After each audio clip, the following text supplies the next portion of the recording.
പ്രിയപ്പെട്ട പ്രേക്ഷകർക്ക് സ്വാഗതം. ഇത് ബ്ലാസ്റ്റേഴ്സ് സോക്കർ.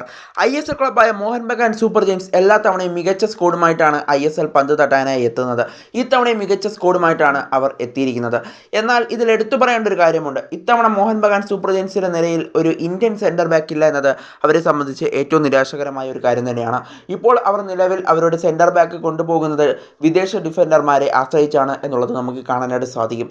എന്നാൽ ഈ ജനുവരി ട്രാൻസ്ഫർ വിൻഡോയിലൂടെ ഒരു ഇന്ത്യൻ സെൻറ്റർ ബാക്കിനെ സ്വന്തമാക്കാനാണ് ഇപ്പോൾ മോഹൻ ബഗാൻ സൂപ്പർ ജയൻസിൻ്റെ ശ്രമമെന്നാണ് പുറത്തു വരുന്ന റിപ്പോർട്ടുകളിൽ നിന്നും മനസ്സിലാക്കാനായിട്ട് സാധിക്കുന്നത്. ഇതിൽ പ്രധാനമായും രണ്ട് താരങ്ങളെയാണ് അവർ നോക്കുന്നത്. ISL നിന്നുള്ള താരങ്ങളെ തന്നെയാണ് അവരിപ്പോൾ നോക്കുന്നതെന്നാണ് മനസ്സിലാക്കാനായിട്ട് സാധിക്കുന്നത്. അതിലൊന്നാമത്തെ താരമായി അവരിപ്പോൾ നോക്കുന്നത് ഹൈദരാബാദ് FC മലയാളി സൂപ്പർ താരമായ അലക്സ് സജിയാണ്. അലക്സ് സജി ബ്ലാസ്റ്റേഴ്സിനെതിരെയൊക്കെ മികച്ച പ്രകടനമാണ് ഹൈദരാബാദിന് വേണ്ടി നടത്തിയത്. അതുകൊണ്ട് തന്നെ അലക്സ് സജിയാണ് ഇപ്പോൾ അവർ ഒന്നാമതായി നോക്കുന്ന താരം. രണ്ടാമതായി നോക്കുന്ന താരം ബ്ലാസ്റ്റേഴ്സിൻ്റെ സൂപ്പർ താരമായ ഹോർമി പാമിനെയാണെന്നാണ് മനസ്സിലാക്കാനായിട്ട് സാധിക്കുന്നത്.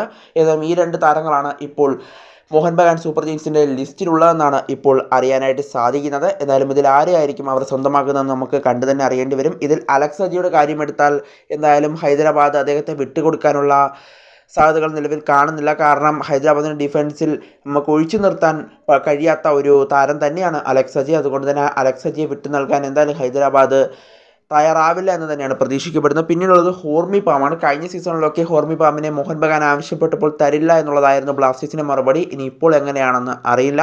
എന്തായാലും ബ്ലാസ്റ്റേഴ്സിൻ്റെ ഡിഫൻസൊക്കെ ഇപ്പോഴും താളം തെറ്റി കിടക്കുന്ന ഒരു കാഴ്ചയാണ് കാണുന്നത്. എന്നാലും ഹോർമി പാമും കൂടി പോയാൽ ബ്ലാസ്റ്റേഴ്സിൻ്റെ ഡിഫൻസ് പൂർണ്ണമായും പാളിപ്പോകുന്ന ഒരു കാഴ്ചമായി കാണാനായിട്ട് സാധിക്കും. എന്തായാലും അലക്സ് സജിയാണോ അതോ ഹോർമി പാമിനെയാണോ മോഹൻ ബഗാൻ സൂപ്പർ ജയൻസ് കൊണ്ടുപോകുന്നതെന്ന് നമുക്ക് കണ്ടു തന്നെ അറിയേണ്ടി വരും. എന്തായാലും ബ്ലാസ്റ്റേഴ്സ് മാനേജ്മെൻറ്റ് പൈസയ്ക്ക് മാത്രം ഇരിക്കുന്നതാണ്. ഇനി ഹോർമി പാമിനെ തൂക്കി വിറ്റാലും അത്ഭുതപ്പെടേണ്ടതില്ല.